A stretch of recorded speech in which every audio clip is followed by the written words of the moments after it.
So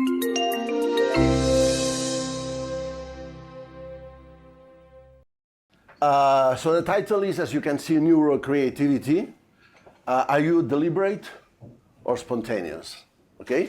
So one of the funny things of the session will be to discover, or perhaps to rediscover, if you're fully deliberate or you're are on the other side.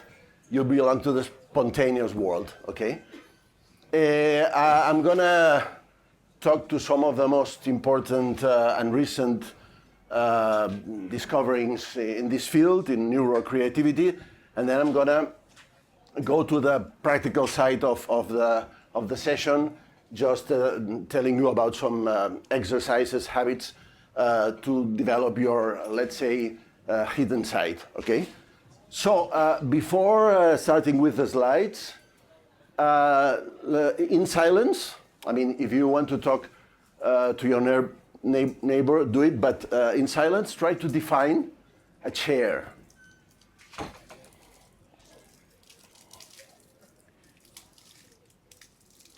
Try to make a definition, a good definition of what a chair is.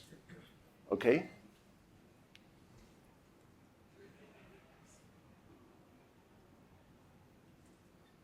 Yeah, I think it's enough. Who thinks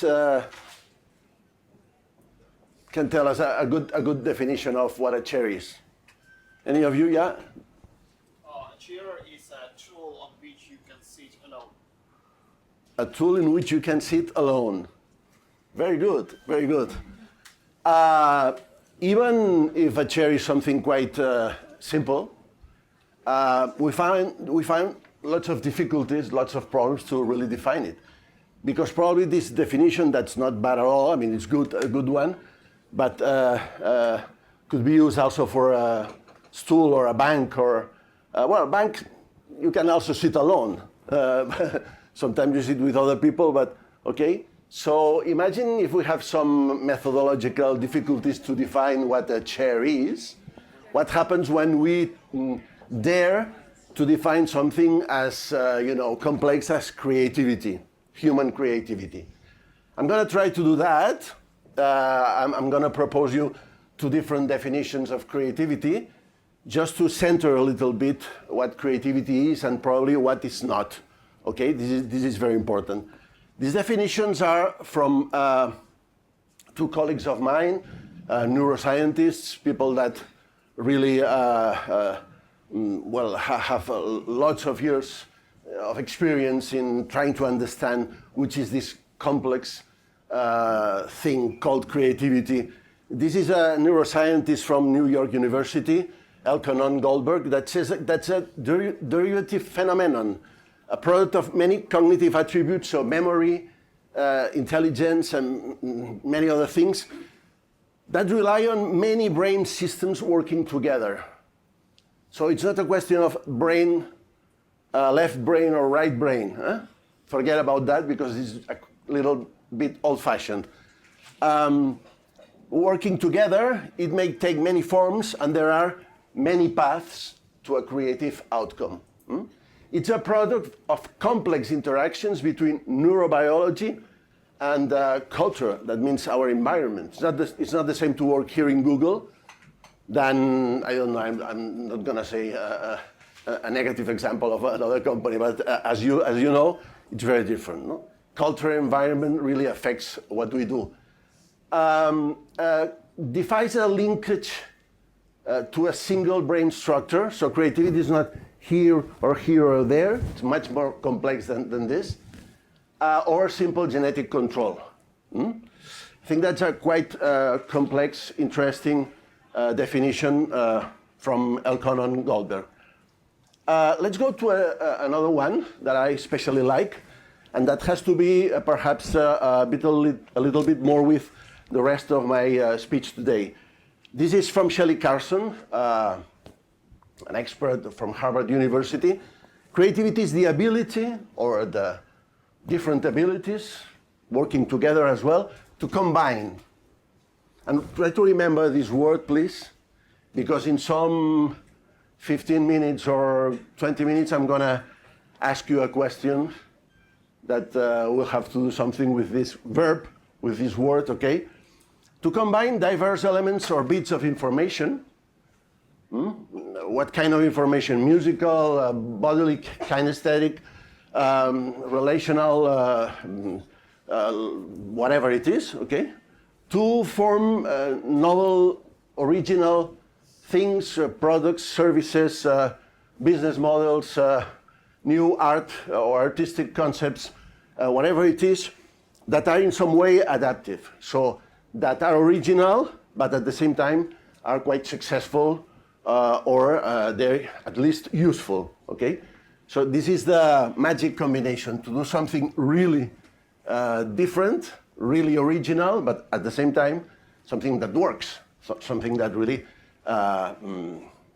is successful, okay?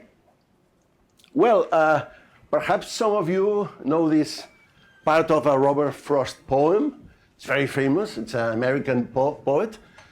Two roads diverge in a wood, and I took the less traveled by.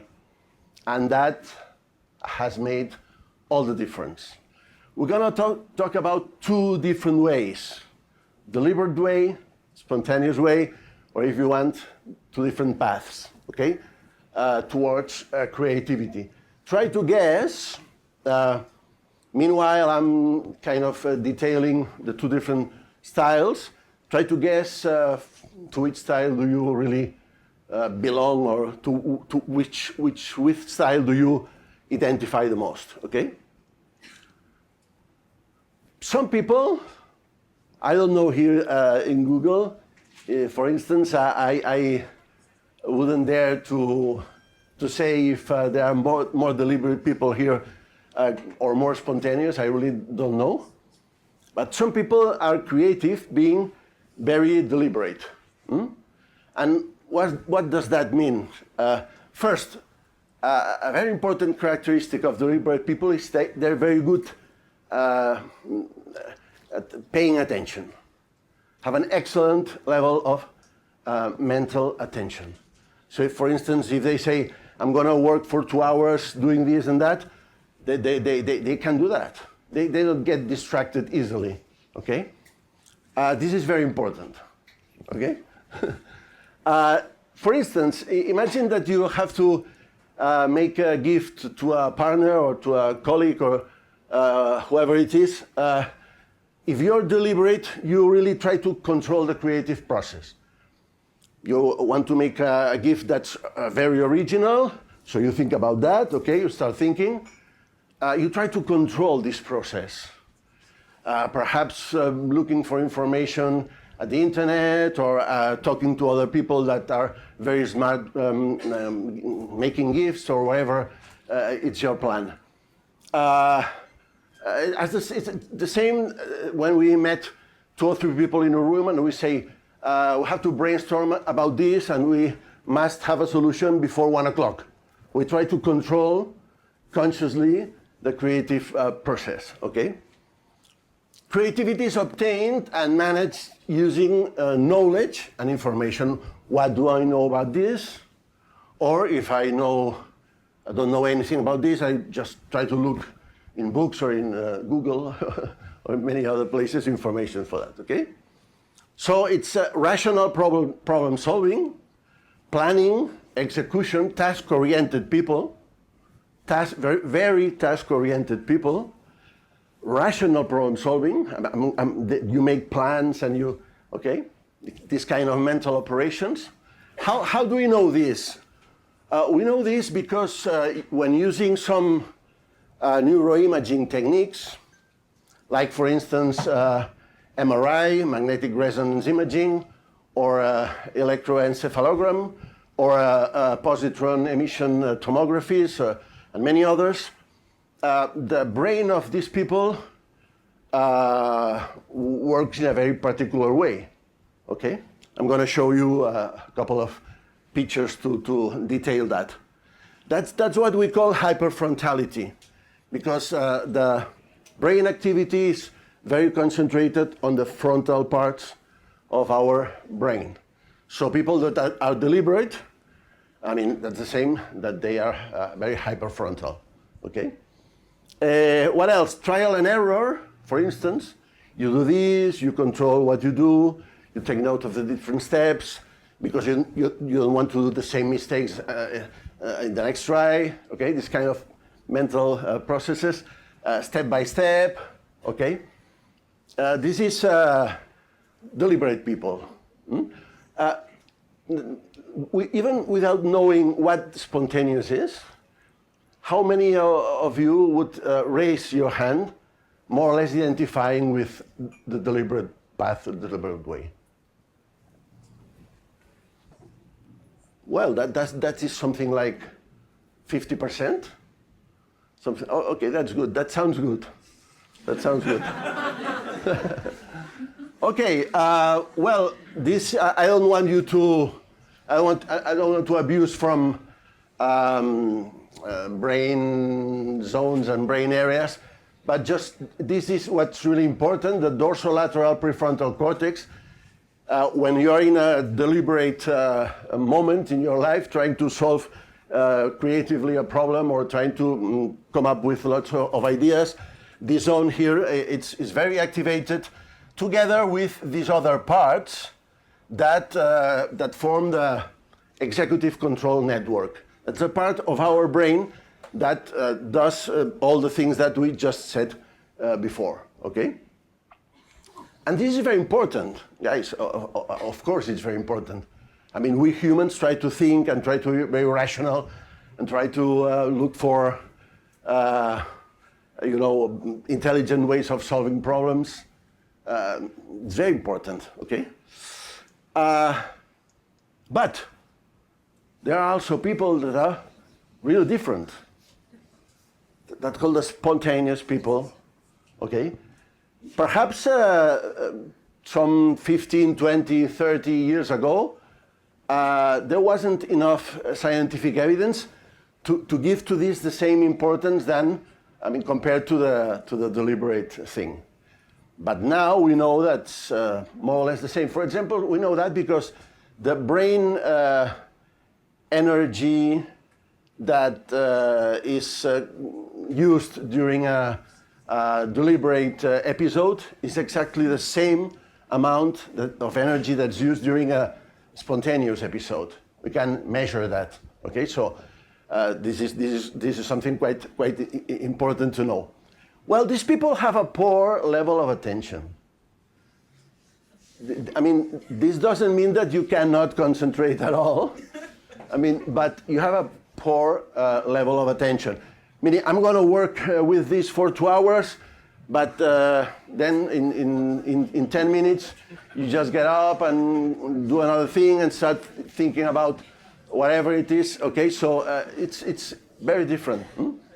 You really have to make a strong effort to concentrate during 2 hours or the time you need. These people tend to daydream and mind wander. Daydream is, well, you let your mind flow, you start thinking on what you're going to do this summer, your holidays or your future plans. I mean, you see yourself in 10 years, what you're going to do, these kind of things. And mind wander is just to pass from one thing to another very quickly without rational control.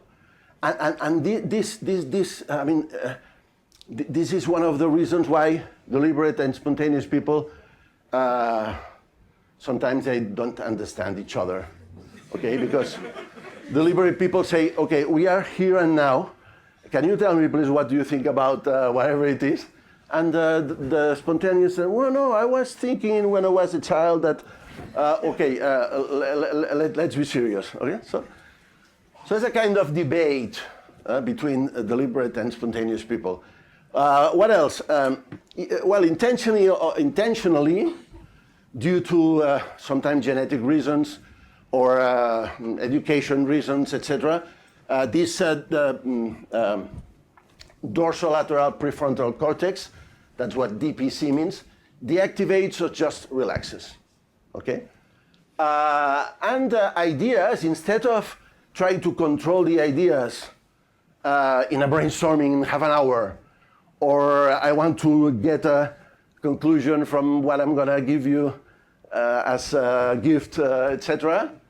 Ideas come suddenly when we are, for instance, taking a shower, or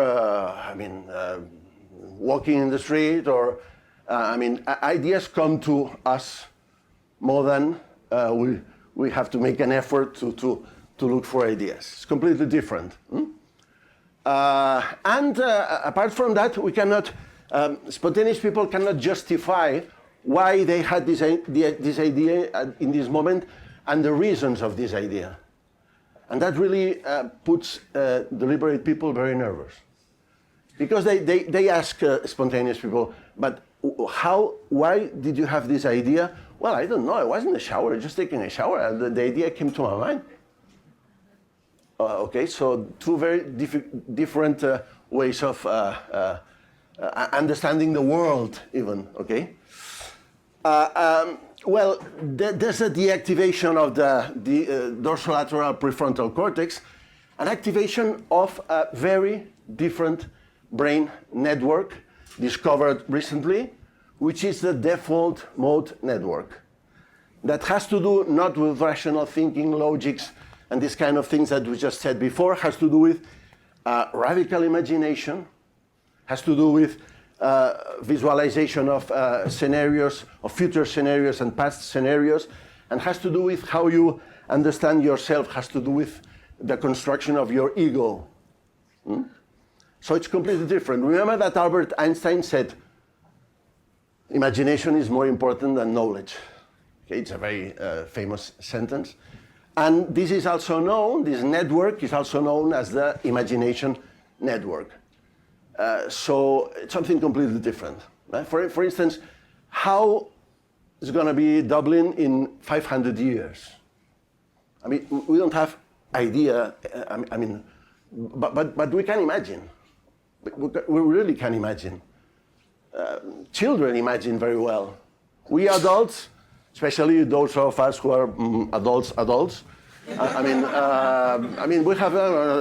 500 years. I don't know. I mean, we really lost this capacity of being very imaginative. Okay. Well, this is called hypofrontality because the brain activity in the frontal areas just disappears and goes behind. Okay, so that's what's called hyperfrontality, and we know that using the same neuroimaging techniques as I told you before. Okay, so radical imagination, visualization of past, future scenarios, and also intuition. These people are very intuitive, much more than deliberate, and they take decisions without the intentional use of reasoning. Well, I took this decision. Why did you take this decision? A deliberate asks. And a spontaneous says, well, I don't know.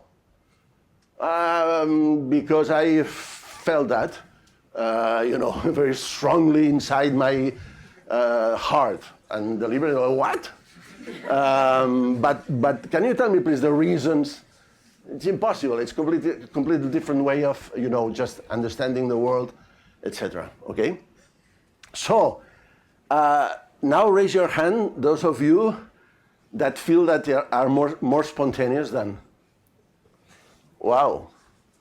So very good. It's like some 50-50. That's Google. That's very good. That's very good. Very good. No, because believe me, I go to companies in which 98.5% are deliberate. And then they look at spontaneous people as if they were, as if they were. So here it's half and half, and that's very good. Okay. Probably some of us are also quite balanced. I mean, we have a spontaneous part, but also try to combine with let's say, deliberate part. Okay. Well, this is the default mode network. Just for you to know this very different combination of different brain areas. It is a default mode network, okay? Well, you can see very clear here the differences.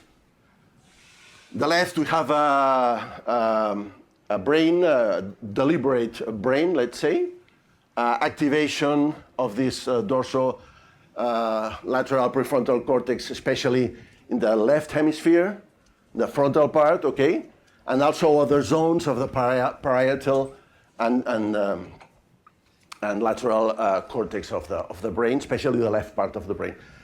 But when we look at the brain activation state in the default mode network, this kind of lateralization left and right completely fades away, because we see that's activation. This deactivates. This is in blue now. That means completely deactivated. And different zones that are interhemispherical and medial areas of the brain get activated. That corresponds to the default mode network, the imagination network. So it's completely different. Both systems, both networks cannot be activated at the same time. Okay, this is very important because probably you get crazy if you try to activate both things at the same time. Okay.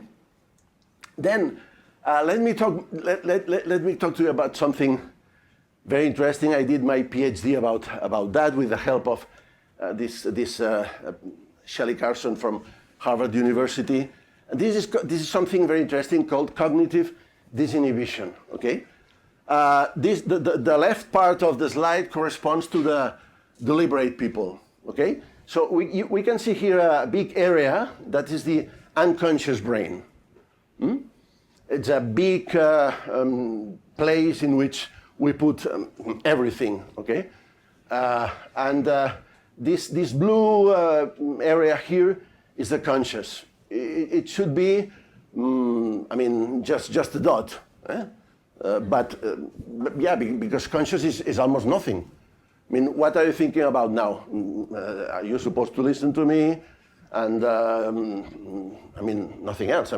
Okay, so it's just a moment, it's just a second. Okay. As you can see here, there's a filter, a very effective filter that just allows, let's say, interesting information to go through. For instance, let's imagine that I want you to improve a glass of water. So let's make an exercise about how to improve a glass of water. Okay? For deliberate people, all of the contents here in the unconscious, only pass through this filter things that are directly associated with something like a glass of water. But if some of you, for instance, said, well, I'm thinking in a giraffe, I'm sorry, what? What has to do a giraffe with a glass of water? Please, let's be serious. Sometimes it is the behavior of very deliberate people, okay? Because as you can see, in radical spontaneous people, probably geniuses or not necessarily geniuses, but radical spontaneous people, this filter is very different. And this filter lets information that has nothing to do with a glass of water just pass through.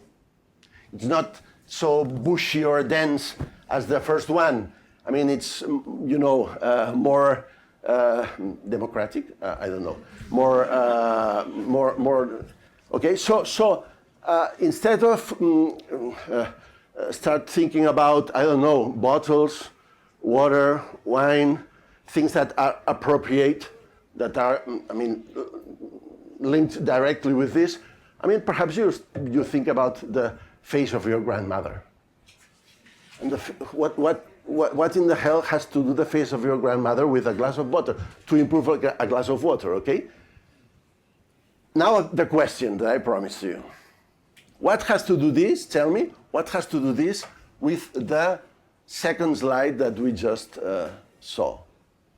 The Shelley Carson slide in orange, that was a word.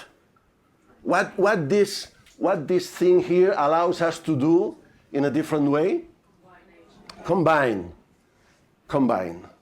We can combine heterodox things instead of just putting all the, normal things together. This is a kind of neuroscientific justification of what we call out-of-the-box thinking.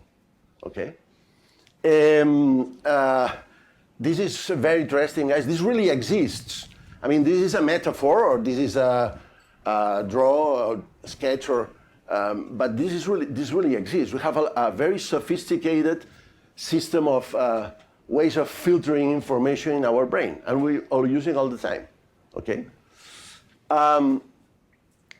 This is a very recent from 2018, a very recent research, very serious one, that says that, well, it has been clearly shown that very creative people, highly creative individuals, that's a technical name that's used for that. I mean, people in painters, Googlers, doctors, whoever, but that tend to be highly creative. They do so. They are so because they tend to link the two different networks that we just analyzed: the executive control network and the default mode network, and that provides them kind of creative power. Okay. So they know when they have to be here to create some chaos in their mind, I mean, to imagine crazy things, to be very radical, very disruptive, to dream, to whatever you want. But they also know how to be here and when to evaluate good ideas, when to use criteria to decide if an idea is okay or not, and how to transform a crazy idea into something feasible. Okay, this is very important, this combination. So highly creative individuals have more connections between the two networks that we just saw that allow them to act this way better than the rest of us, the rest of me, perhaps not the rest of you, I don't know, but okay. So I would like you to do a little exercise. As far as your Googlers, you can use your mobile. But if you need some paper and a pen, if you prefer that. Guys, this is a difficult exercise. Yes. This is a difficult exercise, but I think that it's a good way of understanding how our brain gets blocked in a very difficult situation in which we really need a lot of creativity, and how we can understand to unblock this moment to act in a very different way. So before telling you what you have to do, what I suggest is you think different, change of language. I mean, think like a cat or like an elephant. I mean, forget about yourself, take LSD, whatever you want, but you have to do something different, because if not, you're gonna have really serious problems to do the exercise, okay? In the next slide, you're gonna see an animal, but be careful, not gonna be an easy animal. For instance, a dog, a cat, okay? Perhaps it's gonna be a kind of non-really existent animal, as for instance the unicorn, or, you know. Okay, an animal with a name written just in case, okay, just to help you. And then a letter, but it's not gonna be an easy letter. It's not gonna be A, B, M, P, S, R, etc. Okay?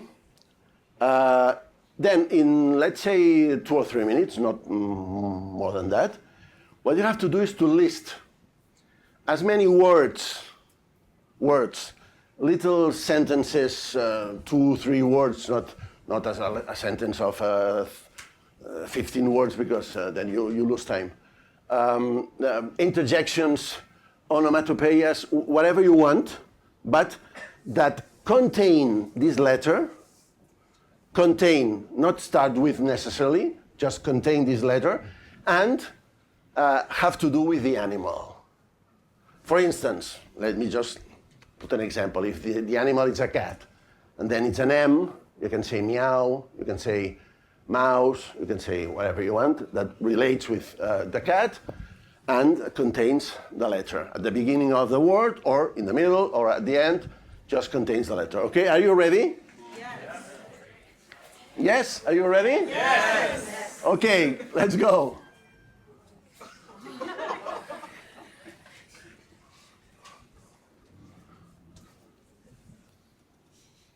You have to get crazy, change your language, invent a new language, go to the Tibet. I mean,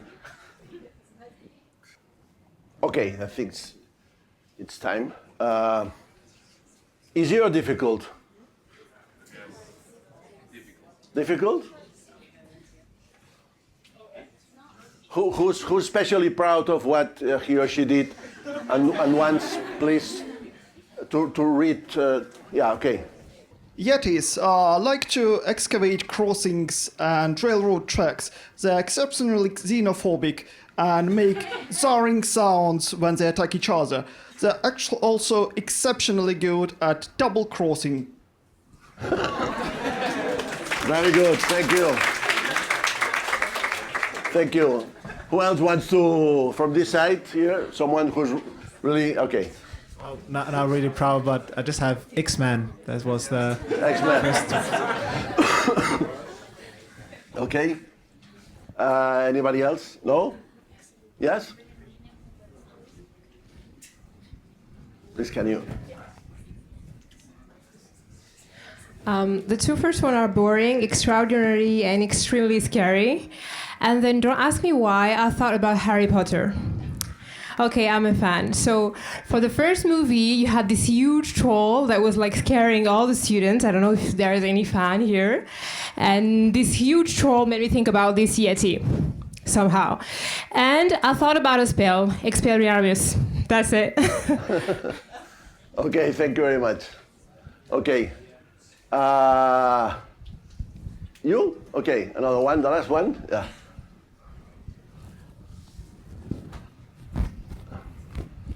Yeti reminds me of X-Men, makes me anxious, wants me to take Xanax. Very good. Thank you. Thank you. Okay. This shows a kind of border between when we really get a block and we know have to do, we know what to do, etc., and when you just let our mind flow and forget about these kind of blockings, and we just let our imagination be completely free. Okay. Well, the last part of my speech today is: are you a searcher? I mean, are you like Alice through the mirror, and want to go to the other side to look for whatever it is there? Okay, if you're not a searcher and you say, okay, I'm very deliberate, that's good for me, I don't want to change, that's good. I mean, I'm not here to oblige you to go to the other side, of course. But perhaps you are one of these kind of people that says, well, I'm very deliberate or I'm very spontaneous, but I think that working in a place like this, for instance, I would like to go to the other side, take a walk on a wild side, as Lou Reed said many years ago. Then you can do lots and lots and lots of things. This is the practical part of this speech, okay? Of course, you don't have time to get into detail into which all of these practices. I'm going to emphasize 4 of them. That's going to be the last part of the speech.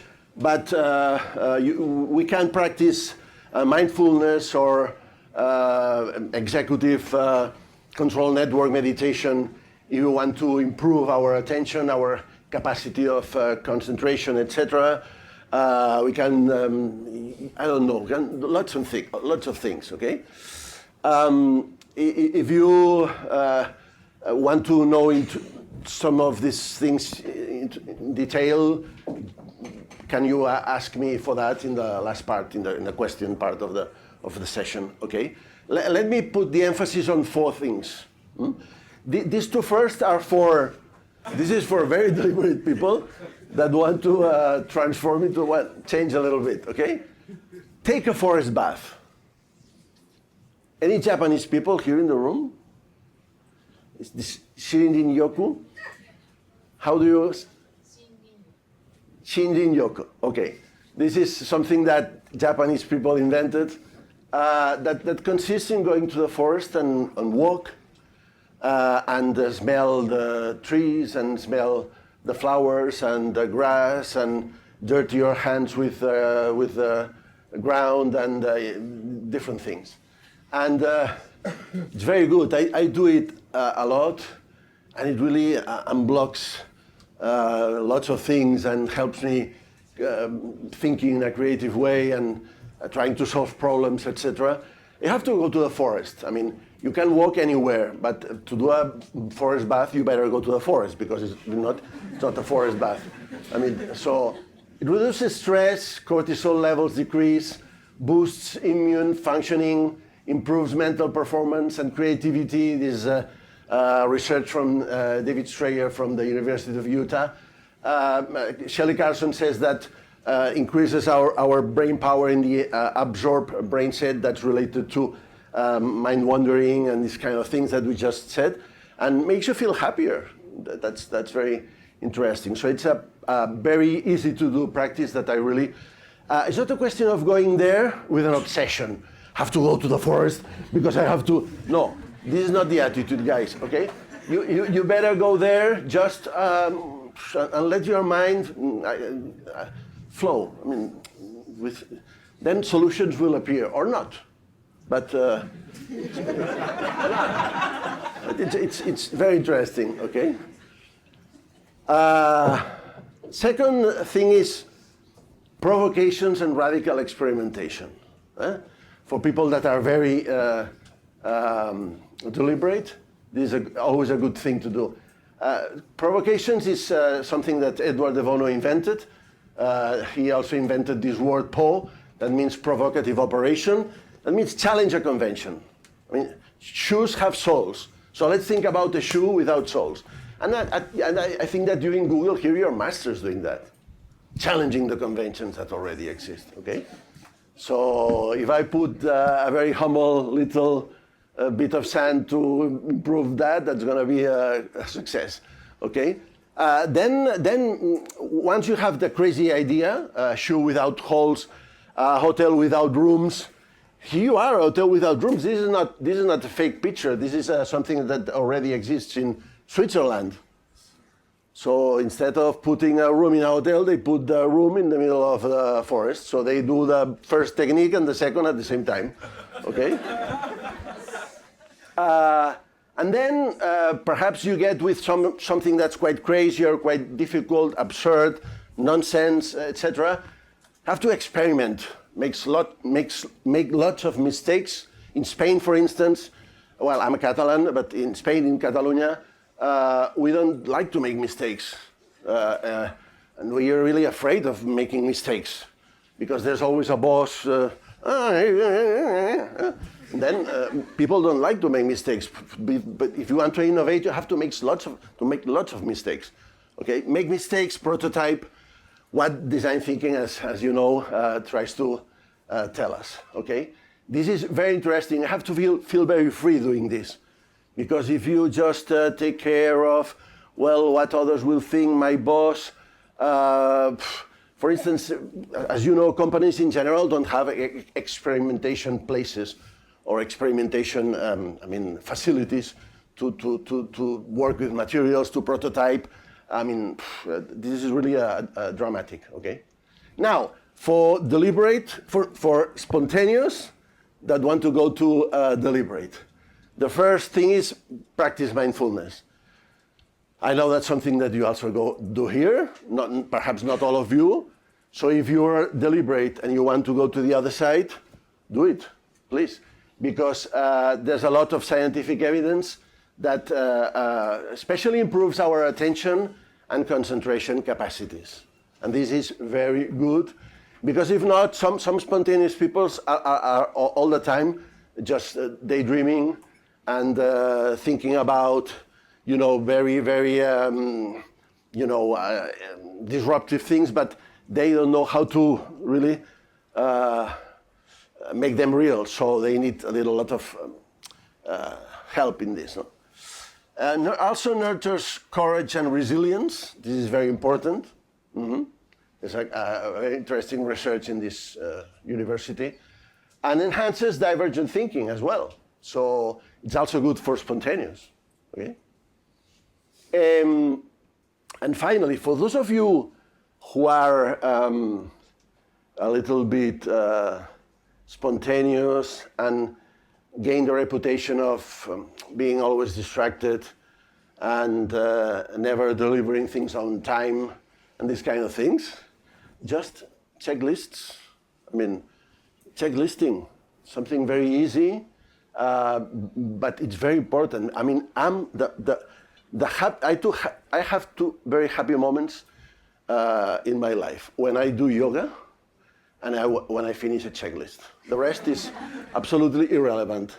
When I finish a checklist, guys, I start even even singing, or because I just wake up in the morning. Wow, I have to do 7 things today. 3 of them I really hate, but when I did them all, I'm very happy.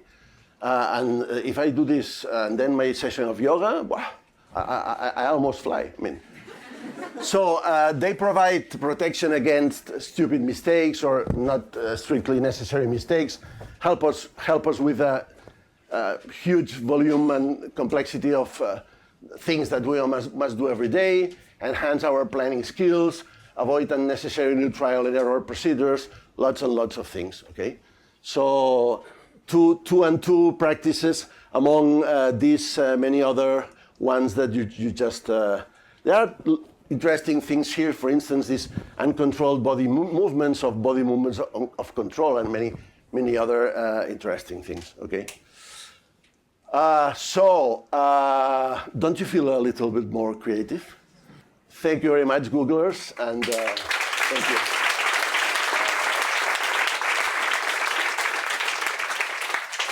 Now, I'm at your disposition for any questions or observations or comments you may have. Thank you for your talk. It was actually very interesting to see the third point on the mindfulness. And what I wanted to ask is that there were studies correlating mindfulness to reduced activity of DMN outside of active tasks. And in general, there are studies on that meditation, mindfulness, and in, general Buddhistic term, awareness is improving the quality of life of people that practice it. So would that in any way correlate, were there any studies results in a better quality of life general versus being spontaneously creative? We have studies saying that mindfulness and meditation in general is good for people. So would that basically mean that being deliberately creative results in a better quality of life for a person? No. Not at all, because if you're not deliberate, you can also do meditation. There's another kind of meditation that's more visualization. That's very different from mindfulness. In mindfulness, as probably all of you know, you have to concentrate on something. Your breathing, a mantra, whatever you want. But you can meditate in many different ways. Vipassana meditation is quite different from that, and many other kinds of meditations. So that the opportunities for being happy and having a happy life are for both. As far as I know, any of these practices relate with more happiness directly, because you can do many other things to compensate that. Okay, thank you for your question. Another one here. Do you think we are born creative but become deliberate, or tend to become more deliberate once we grow up? And what's your take on that? Thanks for all the recommendations and tips. And do you have additional stuff that you would recommend or think which would embrace creativity even more? Okay. Yes. I mean, when we are children, we are much more spontaneous and deliberate. Children have a lot of imagination. But social institutions like school or family but it depends on the family you have. If you paint on the wall one day when you're 3, and your mother said, "Hey, what are you doing?" Bluff. Then you get deliberate in 1 second. But if your mother or your father or both say, "Oh, look at what Christina did in the wall. That's nice. That's nice. You're going to be a fine artist. I mean, congratulations. Next time, mom and dad will buy you good papers to do the same. Without dirtying the walls. But yes, in general, we tend to be forced to be more deliberate in general. Yeah, that's true. And that's why some people have to, imagine you're working in a company like this, and your boss or your whoever it is says, "Hey, I want you to have fresh ideas, I have to think out of the box." Well, what I have to do? Then you have to do this change, okay? Thank you. Thank you. This is all very interesting. You said some people can have friction if someone is deliberate and someone is spontaneous. Can this happen inside one person? Like, can you have a deliberate side and a spontaneous side and have like uncertainty or stress because those two are fighting with each other? That's Dr. Jekyll and Mr. Hyde. Yeah. Yes. Some of us are quite balanced. 60-40, 70-30. 50-50, it's quite difficult, but and it's good to everything is good. The only thing is that if you're 90 spontaneous and 10 deliberate, you're all the time, looking at the clouds and then and if you're the contrary, you're 90% deliberate. A little bit, So it's good to be in the middle, and it's good to. What many people tell me is that they are very deliberate when working, and they are spontaneous in their private lives. That's a kind of tragedy, because I think that companies should take profit of this thing. But it's normal to be quite balanced and to have moments in which you feel like much more spontaneous, and moments in which you feel like more deliberate. It's good, but you have to have to make sure that when you need to be deliberate and when you need to be spontaneous. If you do the contrary, then you're gonna have problems. Okay. Hi, thank you very much for the presentation. It was very nice. Thank you. One of the topics in your book is also about teamwork. So my curiosity comes from you're saying deliberate people and spontaneous people have difficulties understanding each other. Would it be better then to have a team that's mostly out of deliberate people, spontaneous people, or a combination of them? How does that work, and what's the impact there? That's a very good question. Well, all of the questions were very good, but especially like especially like this one. Because imagine that you say, I'm very deliberate, I want to go to the other side, but at the same time you're a kind of lazy person that doesn't have the energy to do this change. Then there's a very easy solution. Work with different people together. Yes, teamwork has to, an innovation team or something like that has to have a lot of diversity. Men, women, experienced, non-experienced, deliberate, spontaneous, from Barca, from Real Madrid. Of course, visual people, rational thinking people, but with a common thing, that to listen to each other, to respect the perspectives that don't coincide with yours, and this capacity of integration. In Stanford University, they say, build on the ideas of others, instead of focusing on your ego and all the time discussing and all the time trying to to win the other part, okay? So that's very important. Yeah, following up on that, are there frameworks or methods in order to make this integration more effective? What do you mean exactly? So you're saying like you got to listen to each other, of course, and be open-minded, and then those are, of course, two important things you always need to do in teamwork. But are there specific methods where you can make sure that deliberate people and spontaneous people, when they work together? I think that it's very important to put on the shoes of the other person. Okay. Imagine that two engineers and two anthropologists. Engineers look at the world in a genuine way that's not at all the same way in which anthropologists look at the world. But let's tell to these engineers to put in the shoes of anthropologists and the contrary, because then you just have a broader vision of everything and you just start collaborating and integrating solutions. Thank you. So I'm interested in the biological side of things. So as far as I could understand from looking up online, this also relates to blood flow and things like that.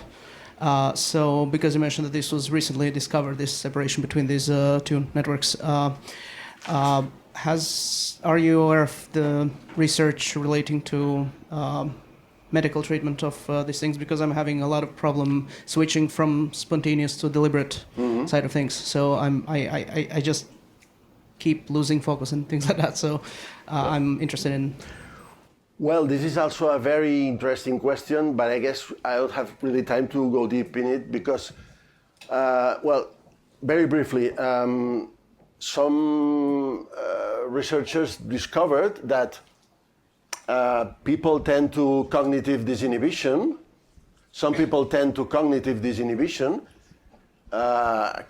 kind of a natural way, because they have change in their ADN, in their DNA, that are similar to the changes in the DNA chromosomes that have people affected with schizophrenia or other mental illnesses. So, well, this is interesting to know. So, as a conclusion, we should say you have to be a little bit crazy, but take crazy as something nice, okay? Not something. You have to be a little bit crazy to be highly creative, because it includes this way of understanding reality in a very disruptive way, okay? So when you feel that you are like in the middle or in one of the extremes, I mean, it's okay. It's okay. I mean, what you have is try to be at the right time with the right way of thinking, and that's gonna be all. Thank you. I guess going back off of the question of kind of the nature versus nurture theme, how much does your environment impact your baseline tendency of either being spontaneous or deliberate from what you've observed? A lot. Well, directionally, yeah, but like, is there more behind the a lot? Like things that we can do to control that environment? I know some of the recommendations you had were like going to the forest to change that environment, but more relatably without the woods. As we said in the first slide, creativity is at the end a combination of your neurobiological system and the environment, everything that surrounds you. So I think that you are in a very good place. Google is a good environment to work with creativity and innovation and these things, of course. If it's not your case, I mean, you have to change the company. I mean, you have to go to another place, because you won't change your company easily. Believe me, I'm 58 and I know about that. So you have to try to look for places in which you can make mistakes, in which your bosses encourage you to make mistakes, intelligent mistakes, of course, in which you can experiment, in which you can do things in a very different way, in which you can dialogue and discuss a lot with people, in which you talk to customers and to stakeholders to try to improve products, etc. I mean, all these practices that depend on the culture of the organization, etc., help in really having this kind of environment that helps in innovating, etc. I don't know if you know a company in Silicon Valley that's called IDEO, that work in design thinking, etc. A person from Andorra, that's a very little country that's between France and Spain and Catalonia, told me, well, when I started working at IDEO, I didn't consider myself being a creative person. But wow, it's so easy to become a creative person there, because everything is at your disposition to just make you a creative person. That's the country that happens in the 99% of companies in the world. Perhaps I'm exaggerating a little bit, but you don't find these opportunities, these facilities, this culture, this mentality in many other places. Okay, I really enjoyed the sentence that's written in one of the walls here. That's I don't remember now, but that's the thing about the worst thing that you can say is to. That's the way the things have been always done. Blah, blah, blah. I have a book published with a colleague that's called, in Spanish, Si funciona, cámbialo. Change it if it works. So that means even if it works, we live in such a frantic, crazy world that we have to start changing even what works. Okay, so environment is very important. Yes. So thank you very much, Frank, for coming. Thank you, everyone. Thank you.